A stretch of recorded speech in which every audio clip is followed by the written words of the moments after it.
Some brands offer you low finance, or cashback, or servicing. Renault don't do ors. We do ands. The Renault Kadjar with 1.91% APR and €1,000 cashback and 3-year servicing, saving you thousands. Renault, the brand with the and. Visit your local Renault dealer. Finance is made under a hire purchase agreement. Terms and conditions apply. Deposit required subject to lending criteria. See Renault.ie. No risk it, no biscuit.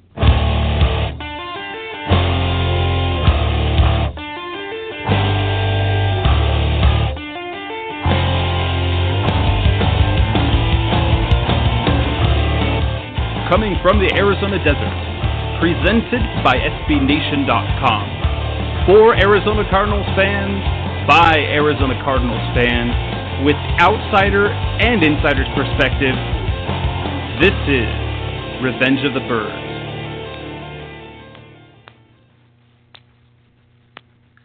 Good evening, Arizona Cardinals fans. This is Revenge of the Birds Radio. I'm your host, Jess Root, as we are back on the air tonight, as we have been just a couple of times this offseason. And what we have tonight for you is the Arizona Cardinals free agency preview, as we sit now, as we are live, March 5th, 2014, at 9 p.m. Arizona time, 11 p.m. Eastern, and we're just a few days away from the commencement of the free agent, the new league year, the free agent period, which will begin on March 11th. But we get a tease. NFL gives us a tease, as there is a quote-unquote legal tampering period that begins on March 8th, in which NFL teams may contact player agents and negotiate contracts. However, no deals can actually be signed, which begs the question, if it's called a legal tampering period, if it's legal, is it really tampering? It's more or less like the NBA has their what they're usually the 2-week moratorium on actual deals being signed. You get a whole bunch of news coming out. So and so, the X team has reached an agreement for a 5-year, 4-year deal with X player, and they don't actually sign a deal till 2 weeks later, in which then the team announces things and they have their press conferences. It's really quite interesting. But so we get the 8th, the 9th, and the 10th, where we get the rumors of teams contacting players, that they're in negotiations, and so that'll be fun. But we're finally at the real news part of the offseason. Granted, it's only been a month. We had the Super Bowl a month ago. We've had the Combine. We've had some cuts. And at least for the Arizona Cardinals, there hasn't been much to talk about, aside from they re-signed Dave Zassadil. They've signed a few players, a few bit players that are likely just camp players to futures contracts for next season. Other than that, there hasn't been a whole lot going on. There was a little bit of movement here in the last few days, as there was a change made to the coaching staff, as the Cardinals cut ties with longtime strength and conditioning coach and coordinator John Lott, and citing a different direction, differences in philosophy. Lott was one of the couple of holdovers from the staff. He would the Cardinals when Ken Wisenhunt was hired as head coach, and many people believe that will that he will end up in Tennessee with Wisenhunt and Ray Horton, kind of bringing the old gang back together. And the Cardinals announced yesterday that the team announced via their website that they had hired Buddy Morris as their strength and conditioning coach, a guy who's been in the college scene for a while. He worked with Bruce Arians on the Cleveland Browns staff in the early part of the century, last decade. And then they added a speed coach. So the coaching staff grows another piece, and we all know that Bruce Arians is in love with speed. Although, as a side note, it has always been taught that speed is something you can't teach. Apparently, it is. Now, I know you can do things to make yourself faster, to get yourself quicker, faster off the brake. That's where the speed coach comes in. But there's always been talk about for years since I was that you can't teach speed. It's something you have or you don't have. Honestly, I wish you could actually teach speed. I certainly could use a few seconds off my 40 time. But I digress.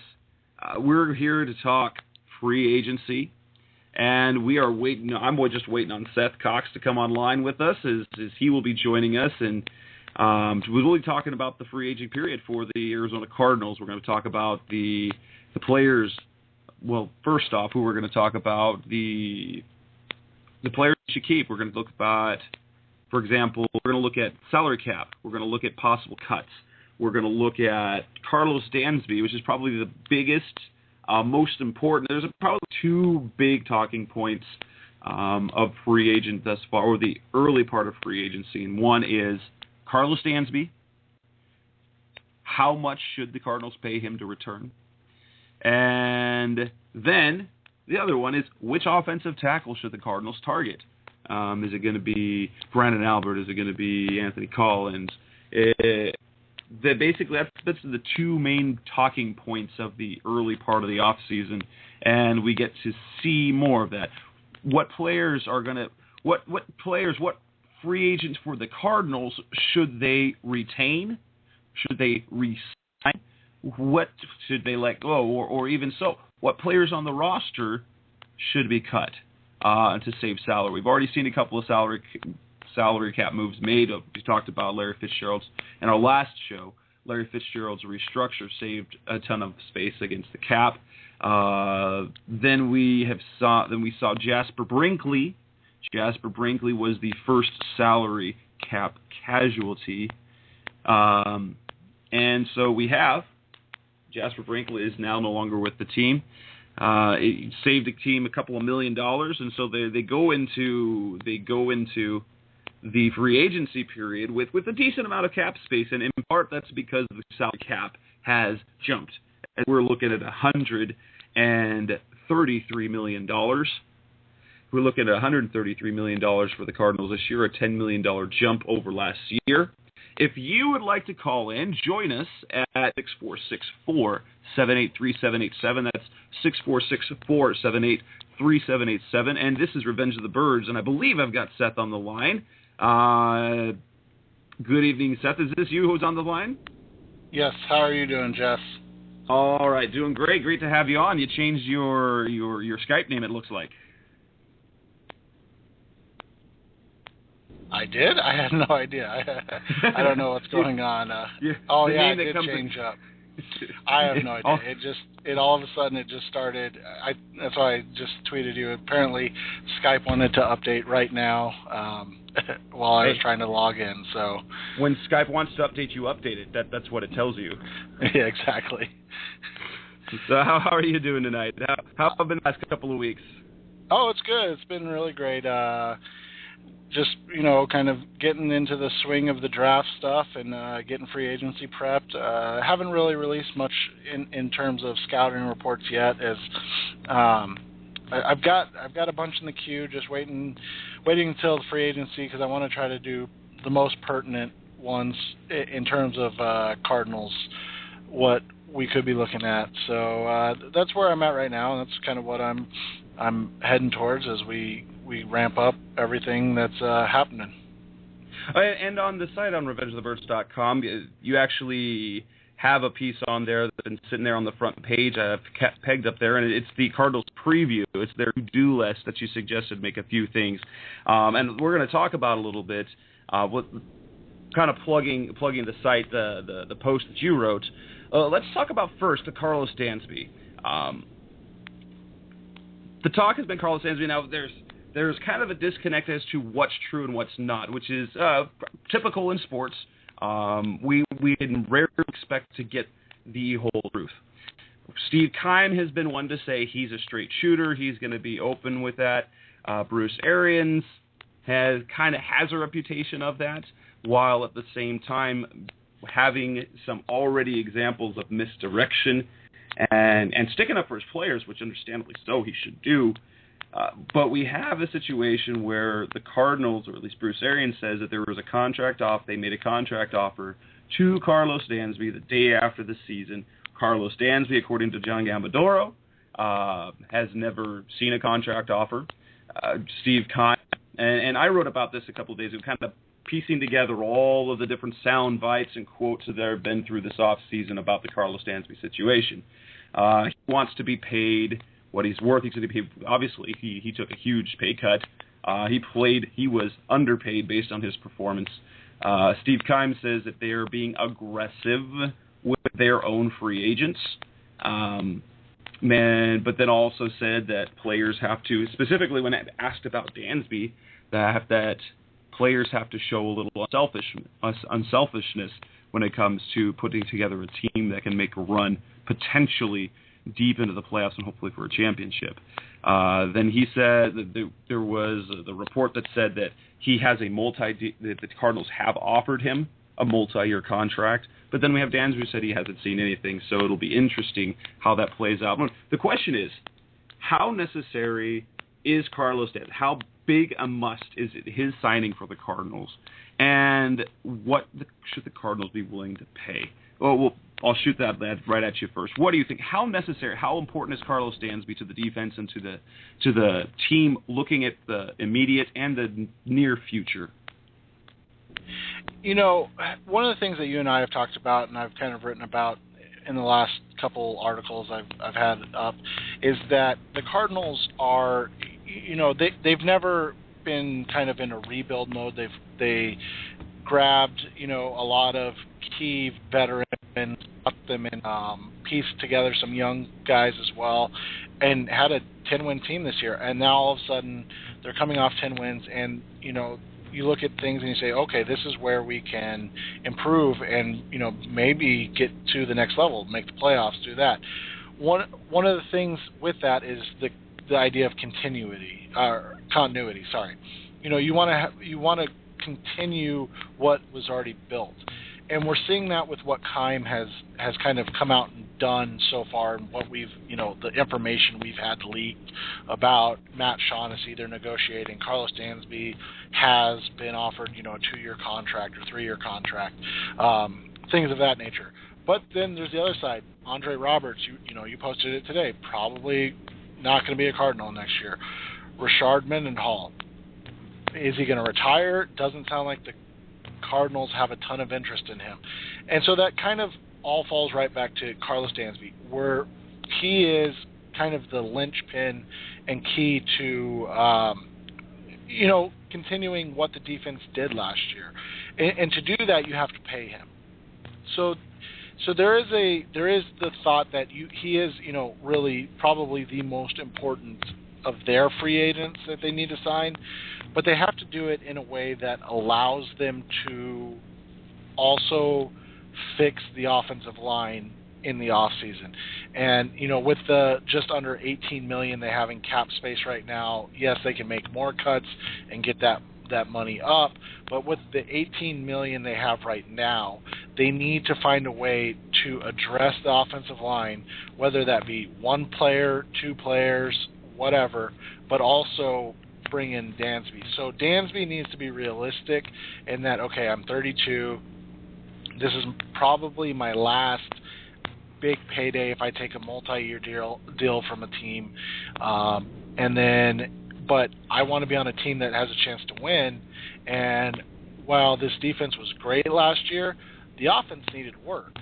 And the only way we're going to do that is by bringing in a left tackle, help on the offensive line.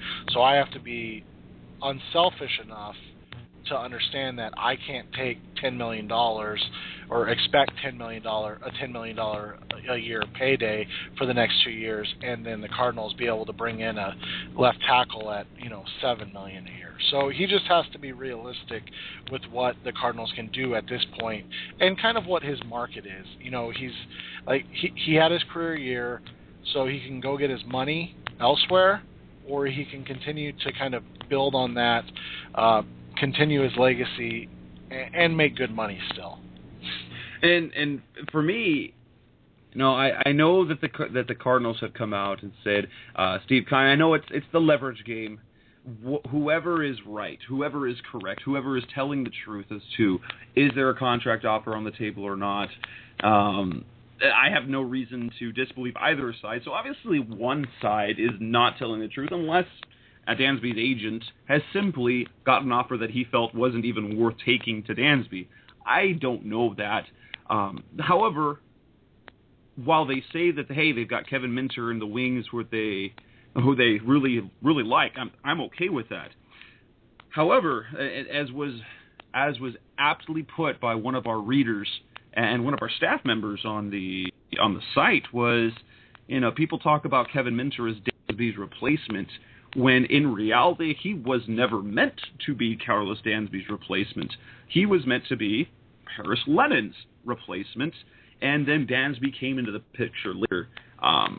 As much as I am high on the upside of Kevin Minter, Minter and Dansby are two quite different players, and the combination of Daryl Washington and Carlos Dansby, I think that pairing, even when you go Daryl Washington, Kevin Minter, that the drop-off is still significant enough that you want to make especially the way that they are talking is making a run at, hey, they think they could win the division. They saw what the Sox, if they can get over the hump in the division, then they can push through the playoffs and perhaps get a championship. And if that's the thing that they want to do, they saw what they need. They need an elite something on one side of the ball. They don't have the elite offense. They're awfully close to elite on defense. And if they believe that they're going to make a run and have an elite defense, Carlos Dansby has to be a part of that. Now, does that mean you're going to open up the bank vault and just truckloads of cash? No, but you can't. And I made this comment. I made this point in one of the articles, and maybe I put it wrong and it was taken a little bit the wrong ways. Thus far, last year with Keim's negotiating, it was not so much he showed that he was a shrewd negotiator where he had to actually do a lot of negotiation. It was almost, and it's been described by a couple of reporters, as almost a take it or leave it approach, which is smart, is to knowing the number that you're going to be comfortable with and then be willing to walk away. However, when you're in a situation with the Cardinals, Dansby can make that defense elite. That pairing in the middle of the field is special, and I think it will be as special with Kevin Minter there. So you have to make that a priority. The number I would see, now, obviously, spending other people's money is something that everyone else can do comfortably. I have no problem with spending up anyone else's money. But I would be comfortable with a contract that is modeled more or less after the Carson Palmer contract, where you take a look where it's basically a 3-year deal, a 2-year deal with that third year that automatically voids language-wise, say about 3 years, $24 million. Basically making it a 2-year deal at between $7 and $8 million each, with the things going like that. I would be comfortable with that. I think it's maybe a little bit less, or even about what he's worth in the market, but it's especially since you took a pay cut to get here. Now, what do you say to that? Would you pay him $16 million over a couple of years? I mean, if we're talking, I would if you're doing 16, I would have to backload the deal and just kind of make sure that he knows it's guaranteed, semi-guaranteed in the second year. Because, like I said, that $17 million, I've been trying to dig into this whole free agency thing, and we'll get to that in a second, but the number I was told at the beginning was that they were willing to offer $9 million a year to a left tackle. So, if you play that off the $18 million, that means they have $9 million left. So if you offer Dansby $8, that means you have $1 million left. You can't really do a whole lot. And yes, there will be more money added to the pot with additional cuts. They're coming, but that's just how I look at it right now. So if you're going to do 16 over 2, you might have to do something like 6 this year and 10 next year when you have all that cap space, and maybe that would work better. And your first year of the deal almost always tends to be a lighter cap year in general. So I understand that. I would lean towards something lighter on the cap first year. Second year, taking a slightly bigger hit. Yeah, and it's going to be interesting what they do. But we talk about the eliteness, quote unquote, of this defense and how close they are, and when you look at it, and it was kind of in the article that I wrote, you want to keep this defense intact as much as possible. You don't want too much turnover, because as much as finding maybe a great strong safety to plug in the back end is important, and that's I'm not saying it's not, but having the camaraderie and having the people kind of in there that have been doing this, that have been there from day one, all keeping them together is just as important as finding superstars, quote unquote superstars to put at every position. So you can replace Dansby with Minter, and you'll probably see a drop in production. Well, you will see a drop in production in year one at least, but you'll see a drop in production. But you're also, what are you losing in, continuity? What are you losing in on the field? Just understanding and having that feel for each other. Because that was one of the things that didn't get talked about enough, was how much Dansby and Washington kind of really carried each other and covered each other's flaws up. Dansby was able to do a lot of things that Washington's not able to do. Washington is able to do some things that Dansby's not able to do, and they really meshed well. And you bring in a guy like Minter, and he's more of a downhill, attacking. He's a better Jasper Brinkley, let me put it that way. He plays similar to Brinkley in that he's a downhill thumper as opposed to a sideline-to-sideline type guy. And that's not a bad thing. That's actually perfect for what this defense wants to do. But when you have a guy like Dansby who can be that downhill guy but also be a sideline-to-sideline guy, you're losing part of your effectiveness. So, you want to do whatever you can to keep him, but again, it's got to be within the realm of look at the left tackle position and know that is, if anything, 1B in their 1A, in their to-do list, because Dansby may be 1A, but that left tackle's got to be 1B. Clear. It's in the Birds Radio. If we're talking the Cardinals free agency, you call in, give us your thoughts. You can ask us a question. We're at 646-478-3787. Again, if you want to comment, you want to chime in, it's 646-478-3787. And we're going to the next part that we're going to talk about is we're back at the players, part of those potential free agents. Who are the players that you would target as guys that we've kind of put Dansby in must guys are the targets who we should see stay. Now, obviously, there will be turnover, but on a team that was as successful as it was in 2013, you don't want to have too much turnover. That's the key there. You don't want too much turnover. You're always going to have turnover. So who do you want to keep? And then talk about salaries. You said you pointed out a few salary savings that you could do. Let's talk about that. What were the salary savings that you proposed that would free up some more space? We've already got now. Jasper Brinkley is already out of the picture, but you have 4 or 5 guys that were listed. And explain that. Well, you look at it, and my other guys were Darren College, because I think they want to bring in, or they want to let Earl Watford play, but then you can also get a guard tackle cheaper that probably will have the same amount of production as college in free agency and the draft. I mean, you can double dip. There's never a problem with double dipping. Ryan Williams, it just seems like Arians has no point for him, and I feel like this is the one thing that nobody really wants to talk about because we're still in the honeymoon phase with this Keim and Arians regime, and that nobody really wants to talk about the fact that Arians is refusing to play the guy that Keim is refusing to cut. So it's just kind of it's an interesting thing. Dante Mokes, simply because, with all the injuries the Cardinals had last year, the fact that he could not get on the field to play outside linebacker is just, it speaks volumes to the fact that he's just really probably not an NFL player. He was a talent that the Bengals drafted to try to mold into an NFL player at outside linebacker, and he just never could do it.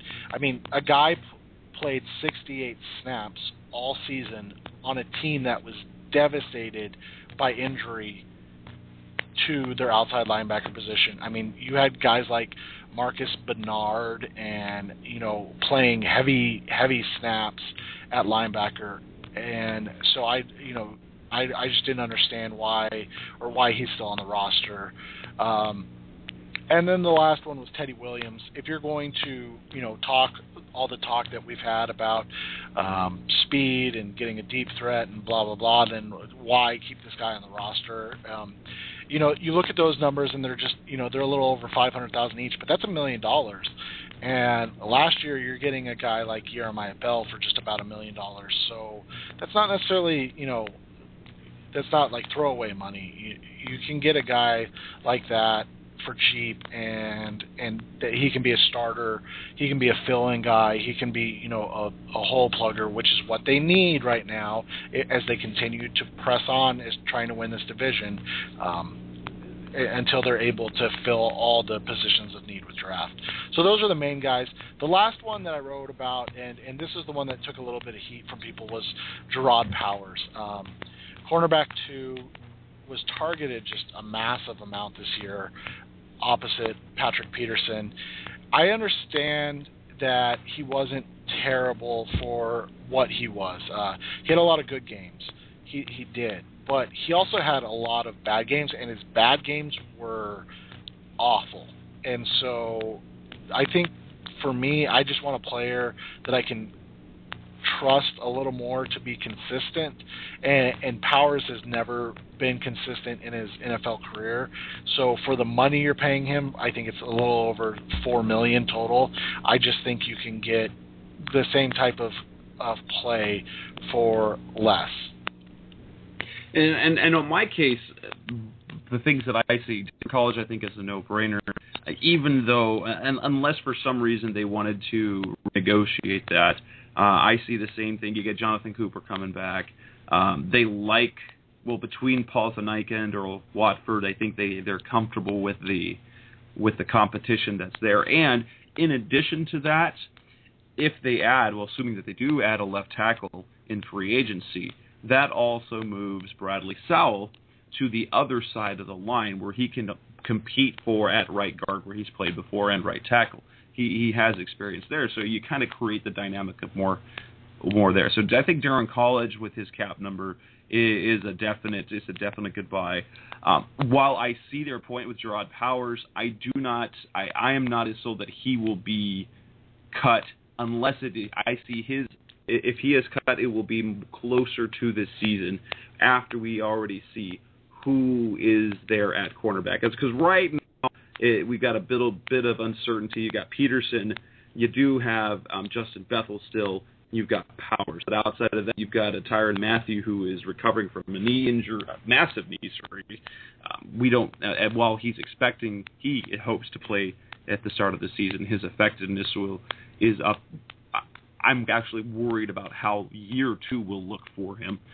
And then after that, you don't have anyone. So because you're losing Kaysen and you're losing Javier Arenas, And then if you've cut Powers, well, then you lose, again, that continuity. Add to the fact that, frankly, he's a Bruce Arians guy.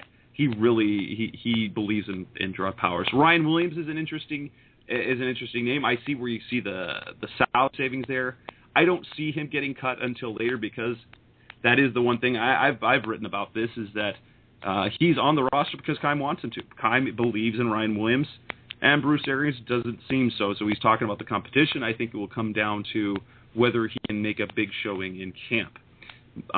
Dante Moak, Teddy Williams, those are things that you can say goodbye to. The one player that it's not a ton of salary savings, about $500,000 that I can see happening, and that would be one of their bigger free agent signings a season ago, and that's Lorenzo Alexander. Not because of his play, not because of his leadership, but as Bruce Arians said just recently, he's worried about his foot as he's recovering from a Lisfranc injury. And if that doesn't show the progress, I especially at the position that they have quite a bit of players at the position outside linebacker, I could see him being let go as a cap casualty more than anything because they don't believe that his foot is going to heal in time for him to be effective during the season. Now let's look at the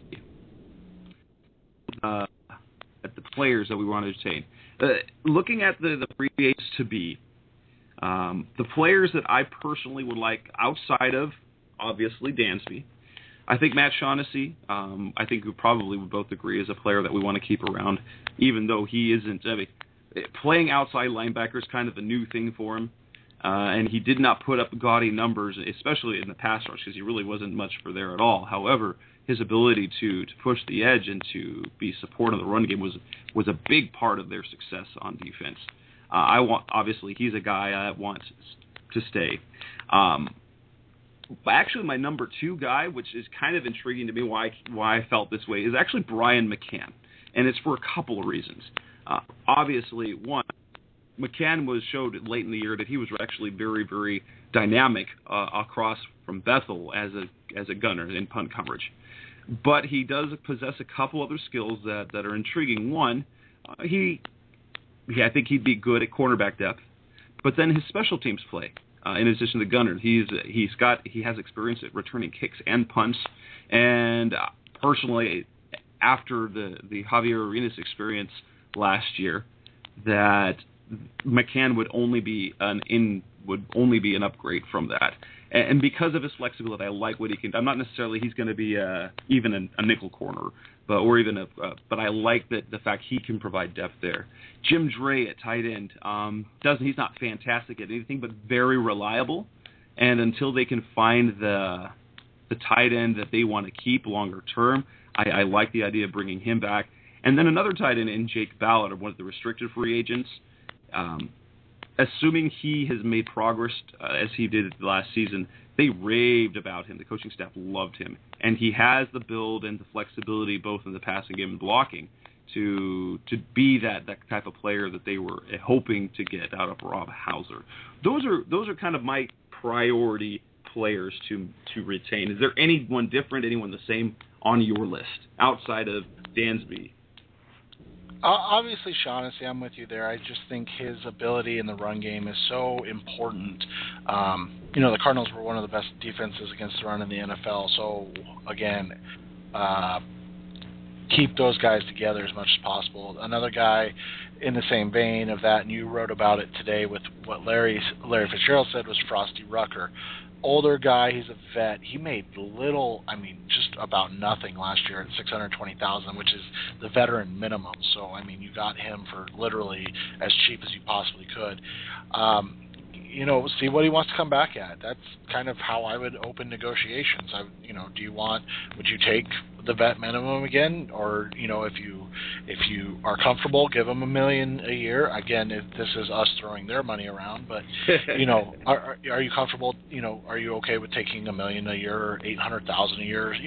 But talk to him, because his ability to come in and play any position along the defensive line, if need be, is too important to lose, in my opinion. And that's something that, again, that we talked about that we want to continue to see more of. I talked about Alphonso Smith in the article just because I think, we had decent special teams. He's a guy that understands the offense. He's good in pass pro, and again, he's cheap. So, and I get the whole Ryan Williams, Steve Keim thing, and that it's never going to, it's not, I shouldn't say never, but it's not going to break itself of the bond that they have. But I mean, Arians literally refuses to play him, even in preseason. I mean, you look at it in preseason, he didn't even run him that much in preseason. So it's baffling. The last guy that I said was Ronald Talley, another defensive tackle, defensive end type, another a guy that can play all three positions, and along the defensive line, a guy that's just depth along that line, but has done it and done it well already, so you know what you're getting, and you don't have to worry that if Calais goes down for a game, God forbid, or Darnell goes down for a game, that you're going to get lit up by somebody that's going to get taken advantage of play after play. No, they won't play as good as those guys, but they will play well and they will do a good job. And that's what you want in your backups. You want to be able to have faith that they're going to get their job done and allow Carlos Dansby and Darrell Washington to succeed in their job. So those are the main guys. I'm assuming that we're just in agreement that Alameda Te'amu is just going to be retained and tendered. Is that correct? I would assume that, being he's an exclusive rights guy, it's dirt cheap. And that the fact that hopefully he comes back from his injury. But yeah, I'm assuming that will simply happen because he's still in those first 3 years where he's cheap. Yeah, and that's also another interesting one. I don't think it'll happen, but that's a name to kind of just watch. Not Te'amu, but Dan Williams. He doesn't make a lot, but that's a name just to kind of watch. What could they cut him if they draft a guy like Lewis Nix at the bottom of round 1, and they feel like Lewis can play that nose tackle position instead, and they have Te'amu there too. I don't think it's going to happen, but it's just something that you can watch because he is on the last year of his contract. He's a very good player, but he's, as we've seen with a lot of these guys, they're Arians, or when they're not Arians guys, he's not necessarily super loyal to them, and so that could be another interesting name to watch. And he really didn't play a lot of snaps last year. I mean, he played under 300 defensive snaps. Right, so and they were split almost 50-50 with Te'amu. Yeah, when they were both in there. So that's just a name. I don't think it'll happen, but it's just an interesting thing to watch because as we've talked about in the draft, or the draft preview that we talked about last week, they want to add along the defensive line. They want depth and they want youth. And so when you're not necessarily, a coach's guy, quote unquote, you're never truly safe. And so that was just one thing. But yeah, I think those are the guys. You look at it, I'm looking through the rest of the free agents that they have right now. Rashard Mendenhall, no thank you. Especially at $2.5 million. I still can't believe he made that much money last year. Jay Feely's a guy, I mean, he wasn't awful, but he's not great. At $2 million, it just seems like a lot for a kicker, but that's basically where they're at now. Eric Winston, I think, you kind of go through the free agency process. If a team signs him, then you lose him. If you find a better right tackle, you sign him, draft him, whatever. Jeff King, no. Andre Roberts, no. Antoine Caisson's another interesting one. He had a better end to the season than his start, but he's still not great, and he cost $1.5 million.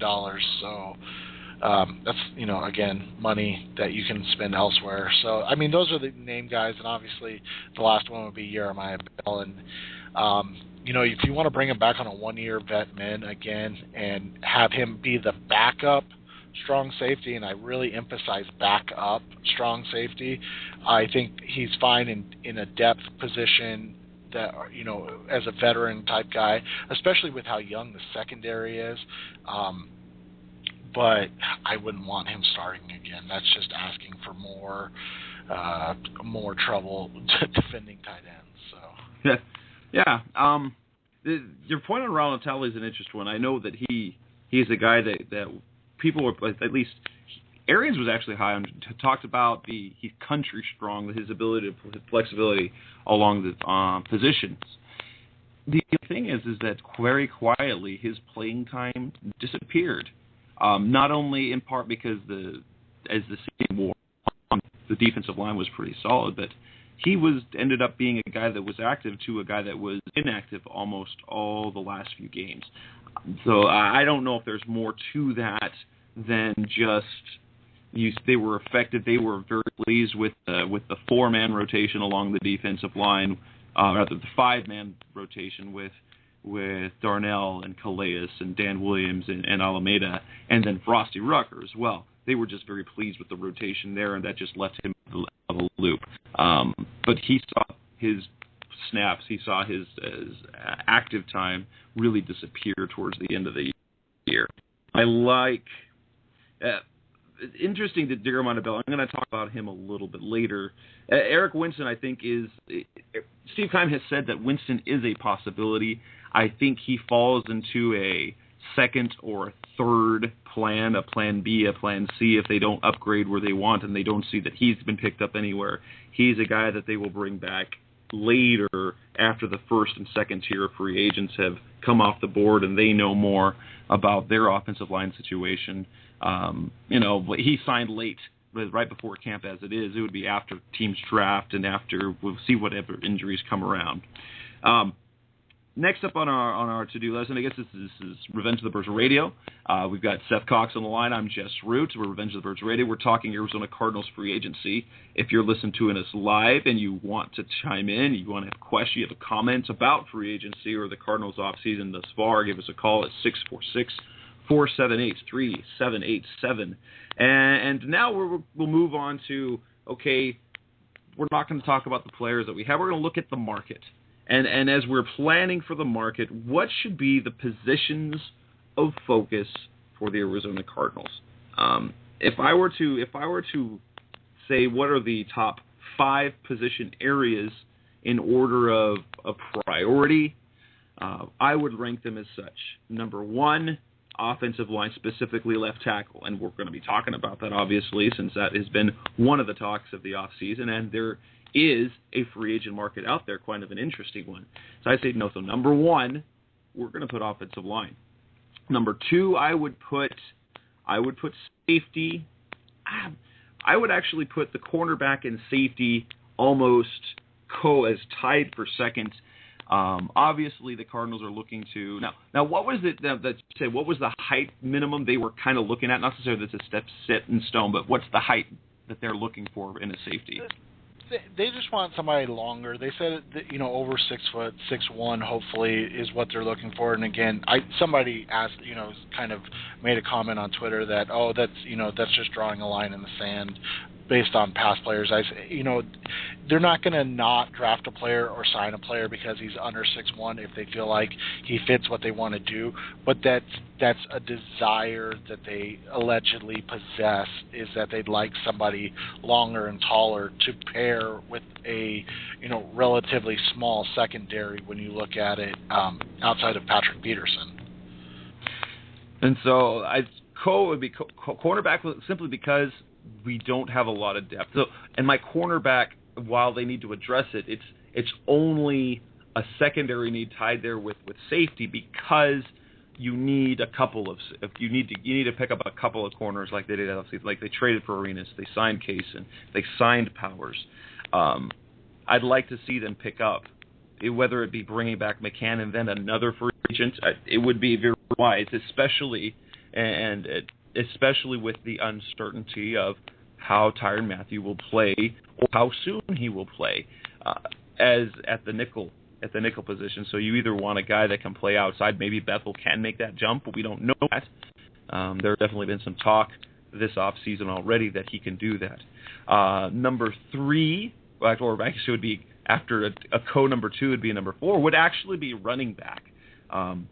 Because, and I wrote about this recently, and it was not because I feel that the talent that they have at running back is insufficient.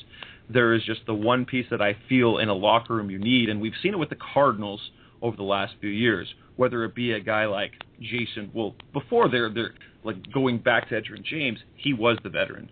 He was the veteran in the locker room. But then after that, it was the secondary guys. It was Jason Wright, who was at the back end of the depth chart, who was the respected veteran presence. They had Chester Taylor as well. Rashard Mendenhall was that guy this year, although he at the same time was the workhorse. I don't know if Stephon Taylor is ready to be the workhorse back. I know Audrey Ellington's going to get a little more looks, but I don't think we're going to see more of Ellington, as in more like what he did when he was stepped in for Rashard Mendenhall. I believe it will be more like the second half of the season, as opposed to the bit part that he played early in the season. So we'll see the second half of the season all the way through, which means we're going to have a running back that's going to get more carries. Is Stephon Taylor that guy? I don't know that. Brian Williams, who knows if he'll even be around. But I think they're missing a veteran guy of some sort, whether it is a workhorse, a guy who could carry the ball more, or whether it's the back who could step in. And whether it would be a Rashard Mendenhall type runner or a Stephon Taylor type runner, or a guy like Bruce Arians said would actually kind of need is, God forbid, Andre Ellington ever gets hurt, then you lose completely that facet of the offense. You'd like to have a guy behind him who could potentially fill that role. That's why I put running back up there. And then at number 5, in my last one, and it's probably just a cop-out, and it's simply kicker, whether that's bringing J.J. Thule back, because guess what? When you don't have a kicker, you don't have a kicker, and there's one position you have to have on your team. It's a kicker. You have to have somebody do that. I don't think that they believe right now that Danny Ratman is the answer, the guy that they signed, and maybe J. Field will be back on a vet minimum. Maybe we're going to bring in another young guy. We'll see. But I think that's the one that you have to address, especially on a team that wants to make a run. Again, that's kind of the theme here. When you have a team that wants to make a run, you don't want to rely on some undrafted rookie as your kicker. You might find the diamond in the rough, but that's not the guy you want. You want a guy that's proven throughout his career to be able to make big kicks. What would be your top 5 or what are your top positions focus that you would see the Cardinals focusing on? I think offensive line is obviously the first one, just because I don't think they'll have the money to go after a pass rusher in free agency. 2 would be defensive backs. I'll just throw them in together. I don't care if it's a safety, a corner. I think just talent in the secondary is a must at this point. 3, I would probably put kicker, because like you said, you have to have one. You look at other things. Running back, I agree with you. A guy that I've looked at a lot is Toby Gerhart. What can you get him at? He would be an interesting one. And then I think, maybe tight end, if you can get somebody cheap and that can block a little bit, so you can not have to rely on, even though Hausler improved blocking, so you don't have to rely on Rob Hausler or drafting a tight end. That would be something that I would look at. Those would be the main positions. But I think right at the top you want to find you want to find offensive line help, whether it's tackle or guard, and whatever you feel most comfortable at that you can sign. And then I think all along the secondary, I'm with you. I think you just need more talent. That's what you want to see. So let's move on to the out on the market. Obviously, the biggest debate, the biggest talk, at least connection with the Arizona Cardinals has been the left tackle position. And so you've got Brandon Albert, you've got Anthony Collins, you've got Veldier out in Oakland, you've got some lower tier guys, a lesser name guy. We've got Eugene Monroe as well. Again, another highly touted tackle. You've got Zach Strief. You've got Roger Saffold, who is a more versatile player along the line. Whether or not he could be a full-time left tackle, that's something to look at. But so you've got these names out there. Probably the biggest debate that we've seen thus far is it Brandon Albert, who has been the one that's been the connected Arizona, saying, oh, it's going to be Miami, Arizona. Miami, Arizona. Wherever they got that probably came from last year, because it was rumored that Steve Keim was willing to trade a second-round pick for Albert, and now he's a free agent. So obviously you would think after another year and not having to give anything up other than money, that would be something that they would be interested in. Miami also had interest. Then there's Anthony Collins, the longtime backup there's been talk that he could do the job well. Then he did step in and do a very good job late in the season. You got Monroe. Personally, I don't think that Monroe will hit the market with what Baltimore had to give up to get him originally. Tells me that they're going to do everything they can to retain him. I know they've got salary cap issues, but you have to think after they gave up a couple of picks, they're not going to just rent him for the 1 year. And then you've got out in Oakland, and he's Velda here, and you don't know. Obviously, they didn't franchise him. That's kind of the big story, is that nobody got franchised there on the offensive line, and so you've got, I don't know if you call it a glut, but you definitely have a pool of talent to choose from. You had to pick the player you want out of that group. Who would it be, why, and how much would you pay? Well, if we're going with who I would pick, it's Anthony Collins, simply because I think youth plus lack of wear and tear is kind of where that's at. And I think you can get him for, quote unquote, the cheapest amount of those guys. And I'm not saying that they should, go cheap here, but I'm just saying I think they would be able to get him for the least amount of money, something in the neighborhood of $6 to $7.5 million a year is what I think he'll end up commanding. So I think if you can do that, that's what you do. Who do I think that they're going to go after? I have talked to as many people as I can within the NFL community to try to figure this out, because the only name that has come up at all with people that I have talked to is Brandon Albert. That's the only name that I can drag out of people. It's that, I've asked about Anthony Collins, I've asked about Eugene Monroe, Jared Velda here. Hell, I asked about guys like Charles Brown out of New Orleans. I've, tried to figure out what their plan is outside of Brandon Albert. It's been tweeted by probably 100 different NFL insiders that the Cardinals are, in a great position. They're going to spend the money on Brandon Albert. To me, it almost seems like they're putting all their eggs in the Brandon Albert basket. Not all their eggs, but they're putting all their focus on Brandon Albert because they have a backdoor plan, and I have no idea what it is. I have no idea if they're going to come in and offer Eugene Monroe, $11 million a year, or they're going to go and offer Jared Velda here, big money. I have no idea. But I feel like, and this is just my belief, because every person I have literally talked to, the only name they have told me is Brandon Albert. That is all the name I can get out of anybody that I have spoken to. And I've spoken with a dozen or more people about this, have you heard, what did you hear at the Combine? Who did you talk to? What did you hear about the Cardinals at the Combine? And that's all I've gotten, is that they want Brandon Albert, that's their guy, that that's who they're focusing on. And they're going to make a big offer to him on day one. So, Anthony Collins would be my guy, because I think he is similar in talent to Albert, and he has less wear and tear. He's younger, and that all really factors into this decision. But honestly, I think until we actually see what happens, I think that they're going to go after Brandon Albert. And there is, at least among the community of NFL writers that I would call us almost, I guess, the underground of NFL writers. There is a sentiment of preference of Anthony Collins over Brandon Alberts.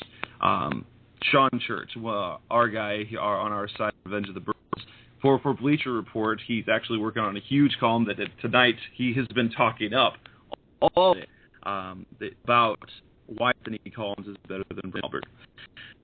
I will put the one of it. I'll first establish the context. Because on Lee and Levi Brown and Leonard Davis, and then we had an okay of Mike Gandy. Okay, we went through Mike Gandy, made the Super Bowl left tackle. Because of that run, and then basically outside of Lomas Brown, we really haven't had anything other than subpar, maybe average play with L.J. Shelton. But since Lomas Brown, we've had a string of not very good tackle play. And knowing that, to me, you pick up any of those guys, and you are improving to at least an average tackle. And that is a significant upgrade from what the Cardinals have had. And so I will take any of those players. I do have, as much as Anthony Collins is getting the talk, at least by our underground, sort of lower tongue, Anthony Collins, one major concern I have. He's been in the league for 6 years. His starting job in a league where cream rises to the top, it doesn't normally take 6 years. It's rare that you see a bounce around for 5-6 years. Then a really good player, which is what a lot of people are Anthony Collins is. He's going to be fantastic. He's going to be good. And so with that, if I'm that, I like number one, Albert. Yes, there are some issues with the durability. Perhaps they're not major, but get Velker of Stripes. That's not. If we saw that with Ty Brown, he recovered completely. And then what did he do the second he traded him to Pittsburgh? Boom, he's done for the year again. So there's a bit of that issues. And he called necessarily played in as many games either. There's less wear and tear, but you don't know about. There's unknown. He doesn't have the track record in 6 years. Why is it that he hasn't been a starter? Why hasn't he managed to rise? So I'm very comfortable with Brandon. I have no problem with them going out and paying Brandon for what it's worth. If there's one position, a couple of positions where you have to say, okay, you can't go cheap on. You can't be a quarterback because it's necessary, and you can't be on offensive line because you have what you pay for to pick up who contribute significantly at the first year. Even that level a season. Coach Time said it. You draft doesn't mean they're going to be at the answer right now. In fact, the men struggled, played right. Well, that will improve the Cardinals' line. It doesn't improve their left tackle position. So I am very much on board with the fact. I don't have any problem with Brandon. I don't have any problem with paying him the $8-9 million a year that he's probably looking. That's what was Frank's last season. And so you have a guy who has a track record. Yes, he's missed some games, but has a track record of being a very good player, especially pass protection. He has a track record of production at the position now for several years. And he's not old. Yeah, he's older than Collins. He's not old. But that said, would I mind any of those players? Absolutely not. No, and I think that's what matters is that you want a guy that you can trust, and Brandon Albert's a guy you can trust. He's done it in the league for, like you said, numerous years. He's a proven commodity, and that's something that the Cardinals haven't had in forever at the left tackle position. And so, you're going to end up overpaying for him no matter what because that's just left tackles. We've never in the NFL kind of, I don't want to say history because I haven't researched that much, but I don't remember 4 starting caliber left tackles that have hit the market, and you could say that, outside of maybe 5 teams, maybe 10, that they would be upgrades to any team in the NFL right away. So that's a huge market for what the Cardinals need. I think when it comes down to what everybody likes or dislikes about Albert, the one thing that you can't deny is that he's been successful as a pass protector in his career. He's had bad games, but everybody has bad games. Joe Thomas has bad games. Ryan Clady has bad games. The guys that are considered the quote-unquote best in the NFL. So he's one of the consistently best pass protectors. He's not great in the run game. He's more of a space player. So you're not going to get a guy that's going to come in and be a power blocker at left tackle. But, they had that in Levi Brown, and he couldn't block a soul when it came to pass protection. So, it just depends on, what's going on and what they're looking to do. And in the end, I think that Albert, if he truly is their guy, if they're going to go out there and offer him, 4 years and $40 million and 20 guaranteed, then they're doing it because they trust that over the next 2 years, he's going to be able to keep Carson Palmer upright. And in the end, that's really all that matters, because no matter, what we talk about with the defense and adding weapons and adding protection, what it's all going to come back to is, what does Carson Palmer do? We know that he's not great under pressure because we saw that this year. So you have to keep him clean. You have to give him weapons, and if you're going to have to overpay somebody that may only give you 2 to 3 years because of injury, well, then at least he's going to be here to protect Carson Palmer for 2 to 3 years. Now we look at and again, this is Revenge of the Birds Radio. We're talking Arizona Cardinals free agency. Thanks for listening. If you're listening live and you would like to call in, you do 646-478-3787. Of course, if you're listening via download, we appreciate it.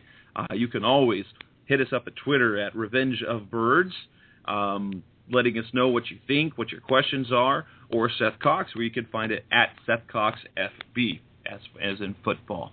Now we move on. We talk about the rest of the market outside of the tackle position. And if you were to think, what are some of the bigger names? Here are some of the names that are out there, especially when we talked about the tackles. But you've got some names out there at safety. You've got Jairus Byrd, probably the biggest name on the free agent market, as the Bills did not franchise him. You've also got, on a lesser scale, but still a pretty big name, who played for Bruce Arians in Indianapolis, as Antoine Bethea. You've got a couple of safeties out there. You've got some tight ends on the market. Well, you've got Dustin Keller. Obviously, he's not the biggest name. He's coming off ACL surgery, a blown-up knee, essentially. You've got Jermichael Finley. Are there any of those name free agents out there outside of Gaines? Because he is a name free agent. And the tackles, are there any other of those bigger names that you could see the Cardinals targeting, especially if we're looking at the defensive backfield? As far as targeting, I'm not sure. I think if they like Chris Clemens out of Miami, if Bowles liked him, coaching him in Miami, I think he could be a guy. He would answer their safety position. He's a tall, rangy guy, speed. He's younger, so you can see him getting a 4-year type deal, and that's if they like him, if that's something that they want to offer him. And that's at a position of need that we kind of talked about. Another interesting one, and Cardinals fans will probably hate this, but is Dante Whitner from San Francisco. He's a free agent. Again, you're talking about a safety that's bigger, that is that intimidating factor in the back. He's not great in coverage, so I don't see them really being super interested. But he is a guy that you could possibly see. I'm just trying to go through all the list right here. Corners, I don't think that they're going to be too big in the name corners.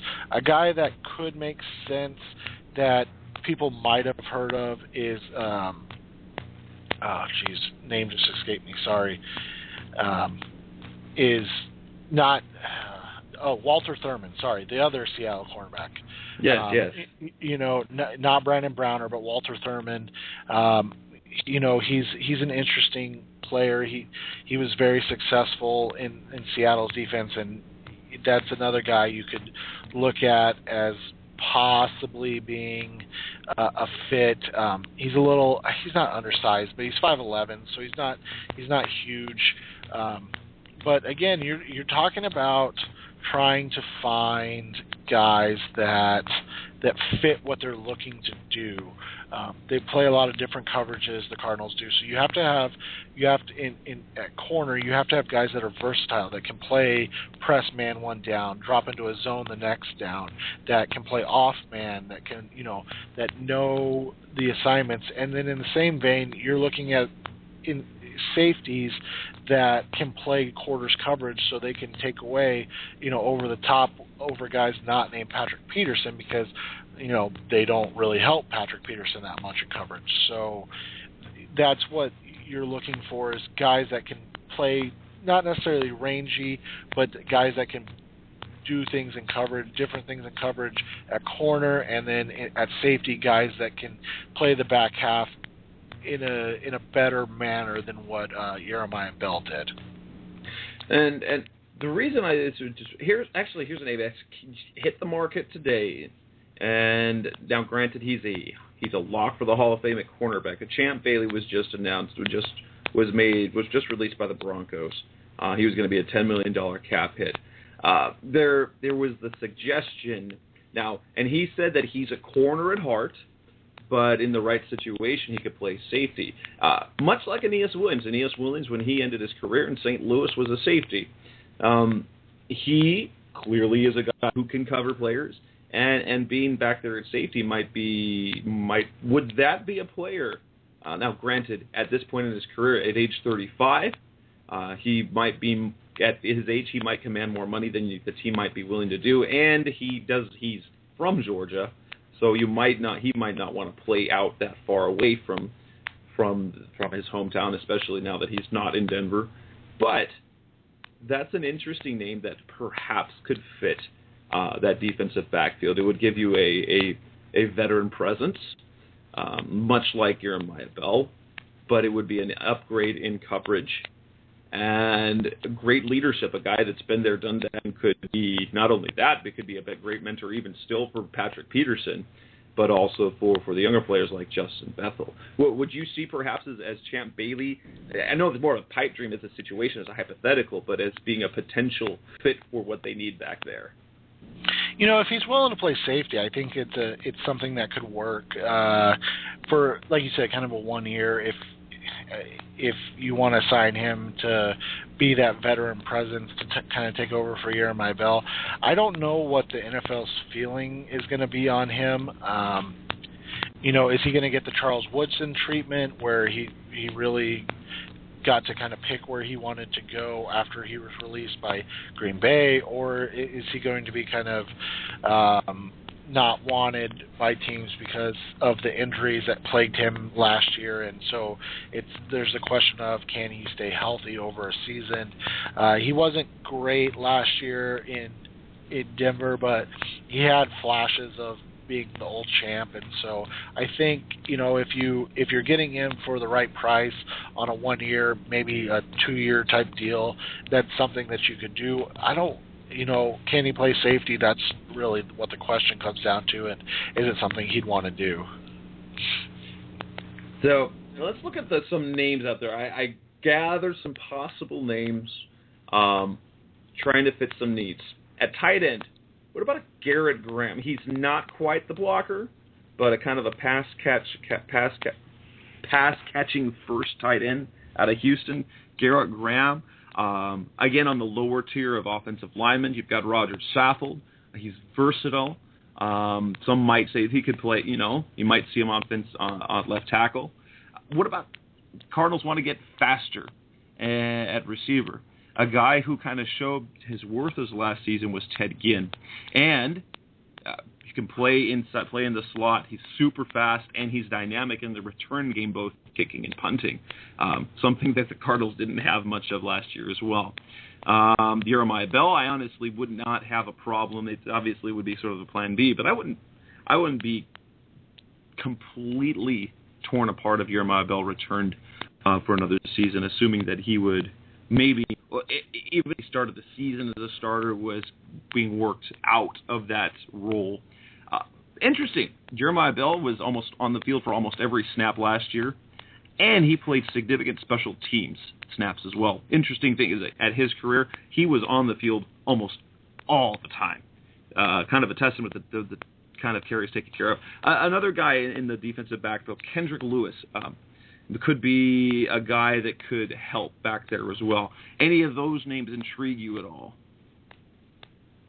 Yeah, I think the first one one of the first ones you mentioned was Ted Ginn, and I've actually thought about that. And what my one question with Ginn would be, what are you looking to get paid there? If you can get him for the right price, he answers multiple questions and needs, and then you can kind of move on from there. I think that would be, a good get. Garrett Graham's an interesting player. Like you said, he's more pass catch than pass or run block type, but he struggled a little bit last year in Houston. I think he's a good. The problem is the Cardinals don't have a tight end that makes you change up what you're doing. They have wide receivers that do that, but you don't really have a tight end that you worry about over the middle of the field because nobody still is really afraid of Jake Ballard, and they know that Rob Hausler's not going to catch the ball, so it's not a big deal to cover him if they don't want to. So it comes down to, what are they complementary, or are they guys that can make plays? Kendrick Lewis is an interesting one. He's got so much experience from a good defense last year. He's right around kind of that middle tier type. His play really dropped off, though, towards the end of last year. So that's something that can kind of be concerning, is that his play, and granted, the entire Chiefs defense really dropped in status as the year went along. But that's something that you kind of want to watch. Roger Saffold, everybody I've talked to says that he wants to be a tackle. So, and I'm pretty sure last year, and I talked to some Rams fans about it, he had his most success playing guard.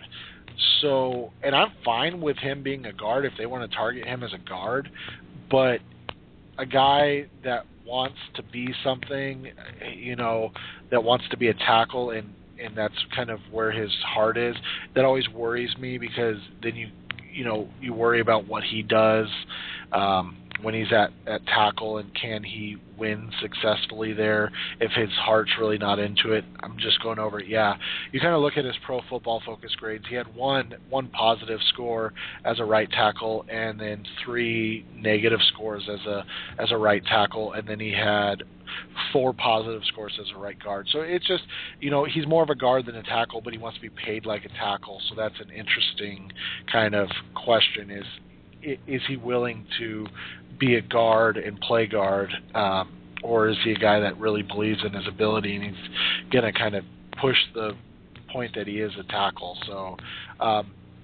those are the ones that interest me.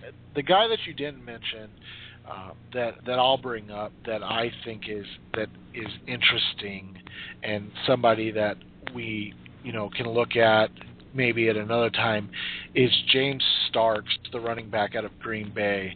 You talk about kind of getting that bigger running back. Starks is a big running back. He's a guy that has had trouble staying healthy. He may only command a little bit of money because of that, but when he has been healthy, he's been really he's played really well. So that's a guy that I think could be an interesting get if they're able to get him on the cheap, on the in the right kind of cost. And he's a guy that you wouldn't mind watching get some carries and run the ball, and take those Rashard Mendenhall carries over, because I think he's got some dynamic ability that Mendenhall lacked. And so, you just kind of look at it. He didn't play more than 20, or after the back half of the season, he didn't play more than 26 snaps after week 8, but he was very successful in a lot of those games. So that's something that you could be interesting but I have no idea if they're even interested in a vet tackle or a vet running back, even though you and I both see that as kind of a not necessarily a need, but something that they probably should look at adding, just because of the youth at the position and the uncertainty with Ryan Williams. Well, there we've got it. Thanks for coming on, Seth, as we hit the conclusion of our free agency preview, our Arizona Cardinals free agency preview here at Reverse the Birds Radio. We appreciate you, Seth. Come on. Any final thoughts for the good of the cause here for Cardinals fans out there? I think Jess really hit it on the head tonight, and we all like to have our opinions. We all use Pro Football Focus well. I shouldn't say we all, but a lot of people use Pro Football Focus to strengthen their arguments. A lot of people, Sean Church, myself, writers, like to use the film to kind of strengthen our arguments on certain players. But the team has an idea that, the team has an insight to what they want to do that we don't get.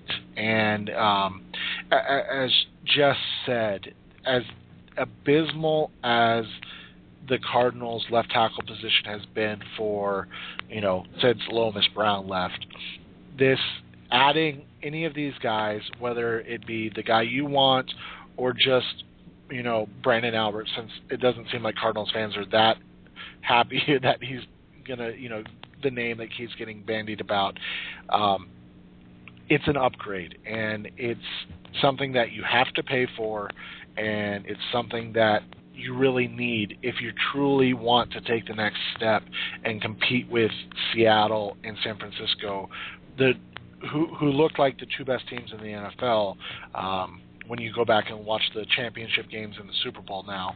And so that's where your step's going to be. And so if the Cardinals see Brandon Albert as 1A in this tackle class, or 1 in this free agent tackle class, then there's a reason for that, even if myself or Jess or others may disagree.